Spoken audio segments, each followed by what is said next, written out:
WhatsApp friends, मेरा नाम है Naresh. Welcome to my channel financial independence.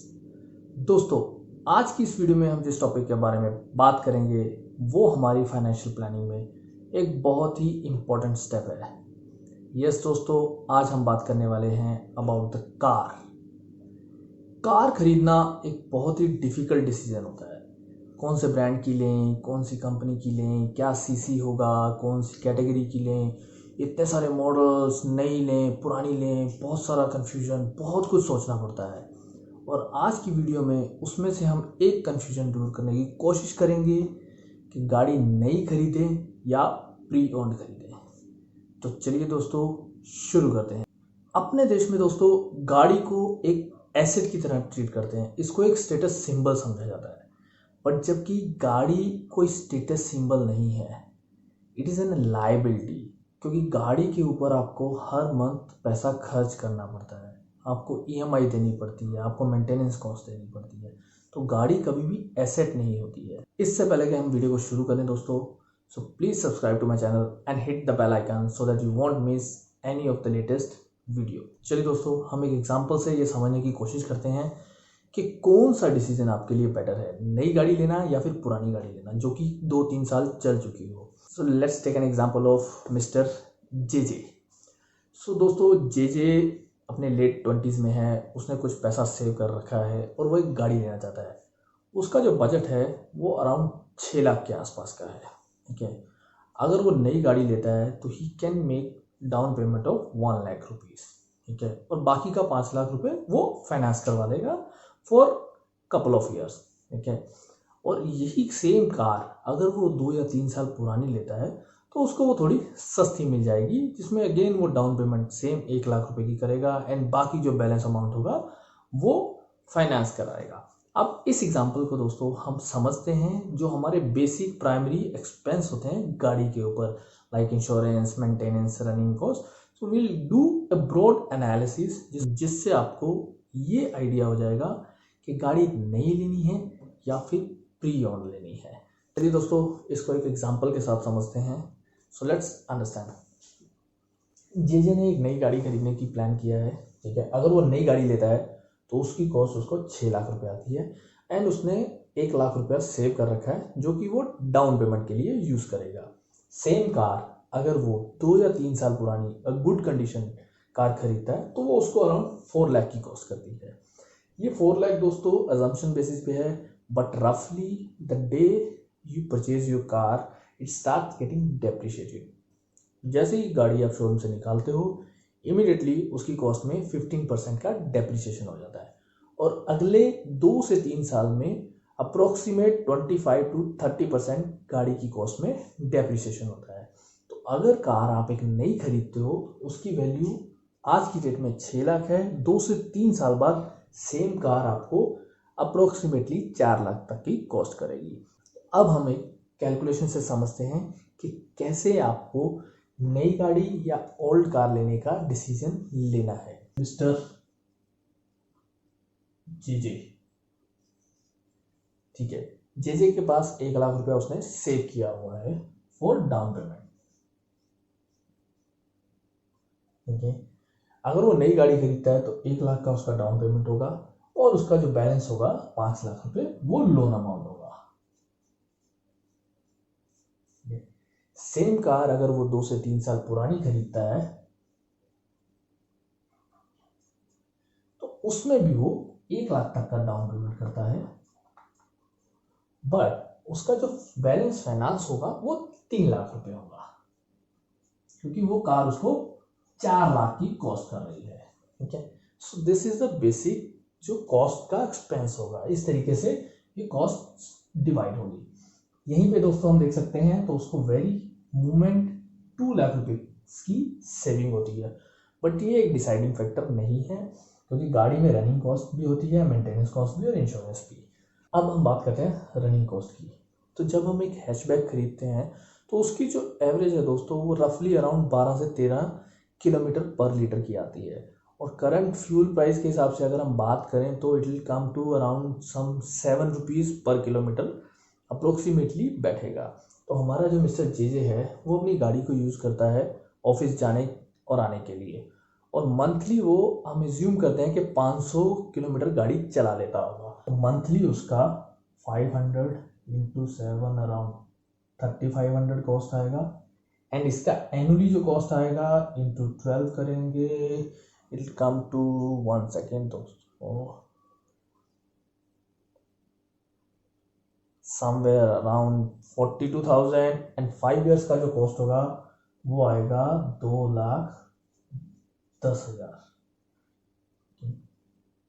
Confusion ना हो तो इसको हटा देते हैं। तो 500 किलोमीटर पर मंथ, 7 रुपीज़ का एवरेज है, इंटू 12 करेंगे, इंटू 5 करेंगे, तो it will come to 2,40,000 rupees for 5 years. ये दोस्तों 5 साल का एग्जाम्पल लेके चल रहे हैं हम, ठीक है।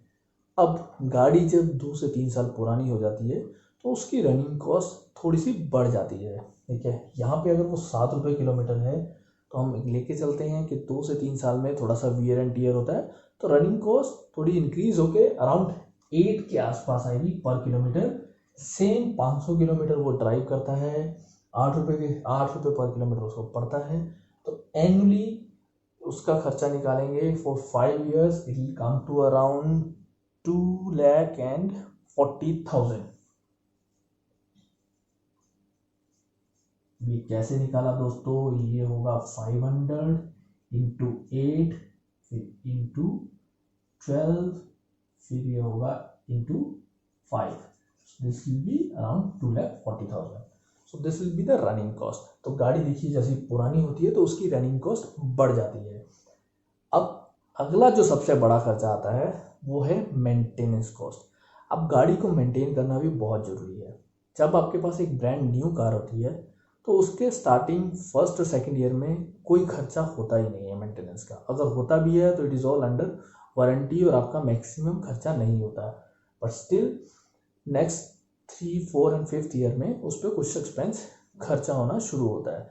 तो इन दिस एग्जाम्पल हम एज्यूम करते हैं कि आपका पर ईयर 6,000 रुपीज़ के आसपास आप गाड़ी पे खर्च करते हो, तो 5 साल का 6 into 5 it will be around 30,000 का आपका खर्चा होगा ऑन अ न्यू कार।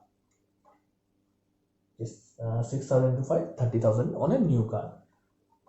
यही जब आप एक प्री ओन्ड कार लोगे जो 2-3 साल चली होगी, उसमें आपका मेंटेनेंस कॉस्ट बढ़ जाएगा। तीसरे चौथे साल में गाड़ी में कुछ खर्चा आना शुरू हो जाता है, जैसे कि आपका वियर एंड टीयर हो गया, आपको ऑन पर्टिकुलर किलोमीटर कुछ पार्ट चेंज कराने पड़ते हैं वो सब। तो रफली अराउंड 10 से 11,000 रुपये हम इस एग्जांपल में लेके चलते हैं कि आपको पर साल देना पड़ेगा। And for 5 years let's say अगर हम 11 भी एज्यूम करते हैं तो 5 years it will be around 55,000, ठीक है। 11K पर एनम के हिसाब से देते हैं वो 5 ईयर्स, ठीक है। सो देखिए दोस्तों, running cost and maintenance cost pre owned cars में बढ़ जाती है। अब आती है इंश्योरेंस कॉस्ट। सो इंश्योरेंस दोस्तों जैसे हमें पता ही है, गाड़ी जब नई होती है तो उसकी इंश्योरेंस वैल्यू ज़्यादा होती है, उसका इंश्योरेंस कॉस्ट भी ज़्यादा होता है। तो अगर आप एक ब्रॉड बेस एग्जांपल लेके चलोगे तो रफली अराउंड 18-19,000 आपको पर ईयर इंश्योरेंस का देना पड़ता है। प्लस इंश्योरेंस आज की डेट में 5% एवरी ईयर के हिसाब से देयर इज लिटिल इंक्रीमेंटल जो हर साल बढ़ जाता है। एंड अगर आप कैलकुलेट करोगे तो approximately on a new car you will spend around 1 lakh rupees for 5 years on a insurance. तो इस एग्जाम्पल में हम लेके चलते हैं 1 lakh rupees as a insurance amount for 5 years.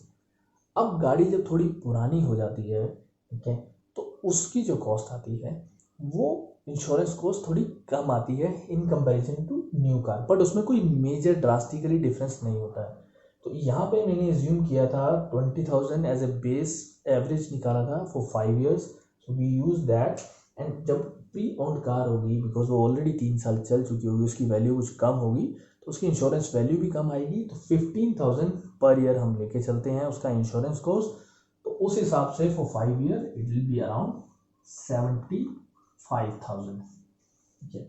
दोस्तों ये जो है ये हमारी टोटल कॉस्ट आ गई फॉर 5 ईयर्स, ठीक है।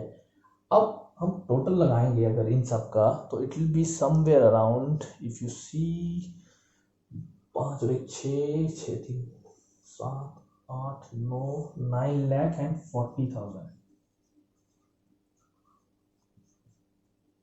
for a new car, and for a pre-owned car it's 1475, somewhere around दोस्तों 7,70,000.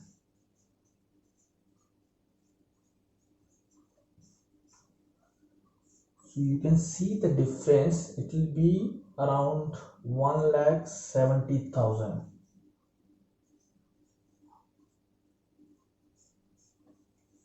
सेम कार अगर आप 2 से 3 साल पुरानी a good condition car purchase करते हो तो यू कैन सेव रफली अराउंड 1.7 लाख. अब दोस्तों बहुत सारे लोग इसमें बात करेंगे कि नहीं ऐसा नहीं होता, ये नहीं होता, but there are many parameters. जैसे कि अगर आप ओल्ड कार खरीदते हो तो उसका जो लोन अमाउंट होता है उस पर रेट ऑफ इंटरेस्ट ज़्यादा होता है. ऑन द अदर साइड जब आप नई गाड़ी खरीदते हो तो आपको रोड टैक्स, रजिस्ट्रेशन चार्जेस और बहुत सारे एक्सपेंस होते हैं, तो यहाँ पे ये कॉस्ट ज़्यादा होती है. But thumb rule is if you are patient enough और अगर कुछ टाइम आप वेट कर सकते हो तो आप अपनी ड्रीम कार पे अच्छा खासा पैसा बचा सकते हो. उसके पीछे बेसिक रीज़न है दोस्तों, car is a depreciating asset. वो कभी भी आपकी एप्रिशिएट नहीं होती है क्योंकि वो आप जैसे जैसे चलाते हो उसका वैल्यू डिक्रीज होता है. और 2 to 3 years में ऑन एन एवरेज एक गाड़ी की वैल्यू 25 to 30% डिक्रीज होती है. ये एग्जांपल हमने अभी एक हैचबैक का 6 लाख तक की गाड़ी का लिया है. जैसे ही आप थोड़ी सी प्रीमियम कार्स में जाओगे, थोड़ी लग्जरी गाड़ियों में जाओगे तो ये वैल्यू बढ़ जाती है. इमेजिन 20 लाख रुपीज़ की गाड़ी की वैल्यू 30% डिक्रीज हो रही है. So that's a huge amount. जितने अमाउंट का उसका डेप्रिसिएशन हो रहा है 3 साल में, उतने में आप एक प्री ओन्ड कार खरीद सकते हो.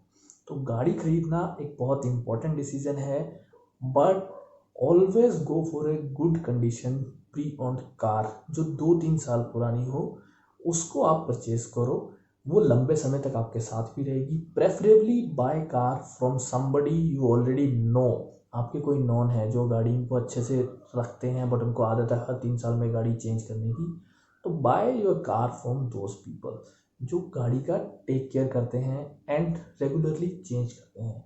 Rather than going for a brand new, go for a pre owned car. तो ये था दोस्तों आज का वीडियो. इसी सीरीज़ में दोस्तों एक वीडियो और बनाएंगे जिसमें हम बात करेंगे कि how much money one should spend on a car based on their house hold income. Thank you दोस्तों, कीप वॉचिंग.